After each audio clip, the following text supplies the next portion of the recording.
All right, good afternoon, everyone. Thanks for joining us. Head coach Brian Green is now with us on the Zoom press conference. Cougs host a three-game series against Seattle U beginning Friday. The series has been moved to Pullman.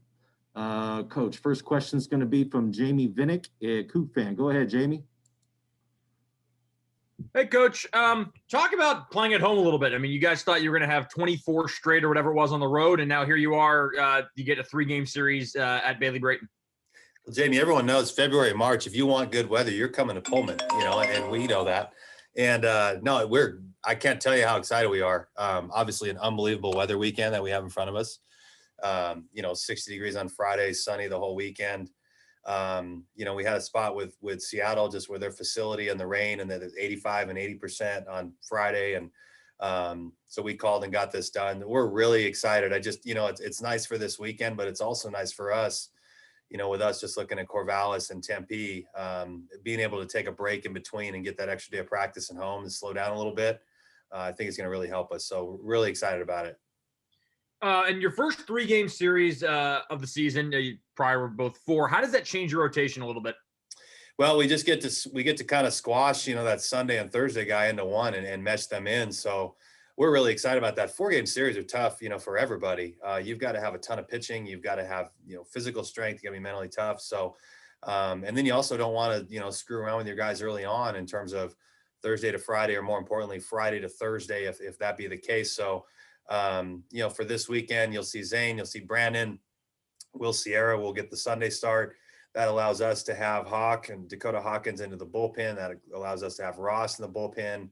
It kind of stretches our bullpen. So we're excited about that, but it's a different game now. And we've done a good job on the mound, particularly with starting pitching of stretching. So it kind of compresses it a little bit for us, and we feel that'll help. Talk about the offense a little bit. You guys just put up ridiculous numbers against Dixie State. Cody Colden specifically was in a bit of a slump coming off the end of the UC Davis series. I think it was Ova's last 11, and then went 11 of 15 or something, drove in 10 runs from the top of the lineup. Did he change something in his approach, or ball just start hitting bat? He actually did make an adjustment, and Jamie, that's even another benefit of just coming home and having maybe one extra day of practice. You see where you are individually, and you're not going to make major, big foundational changes, but you're going to make some small adjustments, whether it be mental and just an approach standpoint or physical. If you need to spread out, raise your hands, drop them, get your foot down, touch earlier, start later, just something minor like that. But yeah, Cody made an adjustment. He spread out a little bit. He minimized, or he simplified his stride. He kept his head a little still, found some confidence with it, and has really hadn't looked back. I mean, 11 for 17 on the weekend, on base 13 straight times. And we talked about that with our guys, how important the preparation is, before the game, BP, pregame, whether you're a player or non-player meaning non-starter.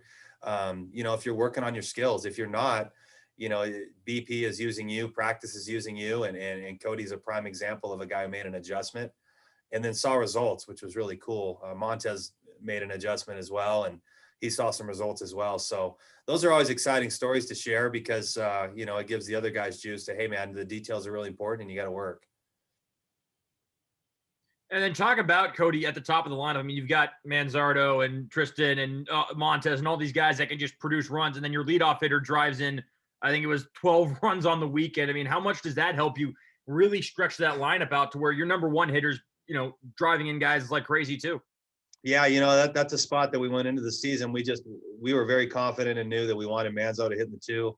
I like that spot, for your top hitter. He's going to hit in the first inning.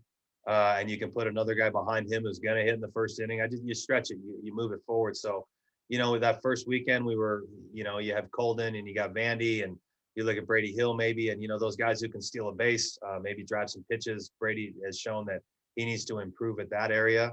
And then Cody came out of Davis, from an on-base percentage and strikeout to walk ratio, really not a candidate, but he's got all the tools to do it. He's got experience. He can back the ball up. He can steal a base. So we threw him in there. And if Cody can stay there and do what he's capable of doing, it really changes the complexity of our lineup. I mean, Manzo 2, Peterson 3, Montez 4, and then you pick the hot hand. If it's Vandy, if it's Smith, who is it in the 5? Is it Meyer? And he's got a chance to stretch it. And, if we can get Brady going a little bit, if we can get Clifford going a little bit, Russell, those guys those athletes get going at the bottom of the lineup, we've got a chance to stretch it. And as you know, Jamie, that was one of the things that we talked about before we headed into the season. We needed to stretch the bottom of the lineup. So Cody's a big push that kind of gets us down to the 7 hole where we feel like we're really competitive. Was Russell banged up this past weekend? I noticed he didn't play. He was, yeah. He had a little hammy deal, nothing big. He may be in this weekend, might be next weekend, nothing major, but we're not going to screw with that. So nothing major, but he had a little hammy. It was a play at first base, and he'll be fine. He already looks great. We could probably push it, but we'll be careful with that, given how valuable he's going to be to the program and really just targeting Corvallis, to be quite honest. So making sure that he's good. A little banged up though. And then lastly, one of the only guys who really is off to a bit of a cold start offensively is Vandy Break. He's hitting just 172. How do you kind of work with him on his approach? He does only have 3 strikeouts, but how do you kind of get him going like you did with Colton? Yeah, I've got my uniform on. I'll be out with him in 20 minutes. We've got early work and we got a 45-minute session. And really for Vandy, it's very simple. He's got to back the ball up a little bit. He knows that. He honestly, and he's had pretty good at bats. I know if you look at his stats, especially particularly the 1 RBI, but anytime for me, when you're looking at a hitter, if he's got plus ratio, that he's probably seeing it pretty good. He lined out, 4 times at Dixie and 2 or 3 at Davis. So he's not getting paid. He's got a little frustrated, and that obviously, like most hitters do, when they get frustrated, they get antsy, and when they get antsy, they get early. They get early and they start pulling off and popping balls up or rolling it over. And he's just been underneath the ball a little bit. He's just been a little early, but he's at a pretty good space. But for him, I just think making sure that his brain is healthy, which it is, and we'll go out and we'll do some drills. And I'd be surprised if you don't see Vandy get it going really quick. He's just too hard of a worker. Thanks, Skip. Good luck this week. Thanks, Jamie. All right, any other questions for Coach Green? Oh, there we go. Go ahead, Scott Hood. Hey, Coach. What's up, Scott? Well, I guess the good news is most of my questions have already been answered, but I do have one question about the 3rd starter. You mentioned Will's going to get the start on Sunday. Obviously, 2 weeks from Friday, you're starting Pac-12 play. So, is this sort of an audition? Do you consider sort of an audition for Will to really cement that third starting role going into with the start of Pac-12 play sort of approaching now? That there's 3, Scott, maybe even 4 guys, and it's going to depend on matchups going into it. But yeah. You saw Bryce Moyle go long over the weekend. Yeah.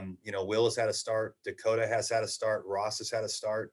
With our schedule of having a 3-game series this weekend, and Dakota being the guy on Sunday last weekend, he's short. So you go with Will because Will was the guy on Thursday. He's going on longer rest going into this Sunday. But really, Scott, you can look at Will or Dakota or Ethan or Bryce really as that 4th spot, just depending on where we are. This weekend in particular, Will's been really good for us. He was great out of the pen. Hawkwind on Sunday, and then you turn us around next weekend where we go Thursday, Friday, Saturday with Seattle and UW again. That makes Will really the easy, logical choice. Seattle's got a bunch of lefties, so we'll keep Ethan and Bryce in the bullpen and be able to use them maybe twice this weekend. And we just feel that's a good matchup. So, but yeah, no, we're still kind of searching for who that's going to be. And we're pretty confident in those 4 guys that they're going to be able to compete for us, whoever that is. Obviously Zane and Brandon are going to be right where they need to be on Friday and Saturday. How is the catcher position playing out so far for you? Meyer has caught his tail off. What he did last week was pretty special. We've gotten everybody in there. Gabe's had a couple of starts. We felt going in that he was the fringy 2 guy from a defensive standpoint, but his bat wasn't near where those freshmen were in terms of Jake has his bat. Louis is probably the best thrower. They all do something different. That's why it was pretty open going in. Jake has just done a great job. We needed him to do a better job. There were too many balls going to the backstop in January. He needed to light a little match, underneath himself, and he's done that. This weekend he caught 3 games in a row, and then on Sunday, game 4, just asked him, hey, if we need you for a pinch hit to go in and catch the final 2 innings, are you good? He said, absolutely. And he was on the catching chart behind. I was just really proud of him. So Meyer right now has turned himself into the guy that we had hoped he had turned himself into, and has separated himself. And those other 3 guys are all getting playing time. And right now it's still pretty open in terms of where we're going to be in conference, how many guys we'll take. And we haven't gotten Peterson in there yet, but he can catch as well. And we'll try to squeeze him in there in the next couple of weeks. What's the general scouting report on Seattle U? But I remember a lot of their hitters, they go after fastballs early. They're aggressive. They're well coached, but they have experience positionally. They've got a lot of guys who have been there for quite a while. They're pretty left-handed positionally. They're going to throw a lot of strikes on the mound. They're going to be aggressive on the mound.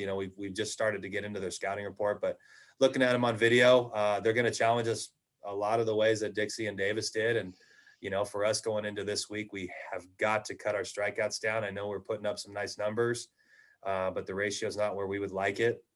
We're taking some HBP, so we still have a decent on base percentage, but we've got to cut those strikeouts down. We're closing in on almost 9 a game average, and that's not good enough. And that's not going to allow us to compete in pack play. So we got to do a better job with our 2-strike approach. We went at it yesterday, and we'll do it again today. We'll do it again tomorrow, and hopefully we can just back up that really the bottom of our order. The ratios are way too separated. If you look at the top, you look at Manzo, and he's got more walks and strikeouts, and he's a power hitter, and we can all do that. So Seattle's going to challenge us. They're going to throw strikes. We've competed against Donnie for 5-6 years and kind of know what we're going to get, and they know what he's going to get with us offensively, and we're going to really just challenge each other to stay to our strengths. Considering all the success you guys had at Dixie State, I imagine the confidence level among the players must be pretty high right now, knowing that they're going to go out and they have the confidence to go out and they know they're going to perform well on the field. Yeah, it's been fun. It was we had that 19-5 game at Dixie, and we got on the bus, and the bus was actually kind of quiet, and coaches, we kind of looked at each other and said, well, that's different, and that's cool. Yeah. And and that was a neat thing just for us, looking at the program. Not that we expect to roll all the time, but it was neat that the expectation of winning is kind of, gotten into their blood a little bit. And obviously, with success comes confidence, and we have a little of that right now.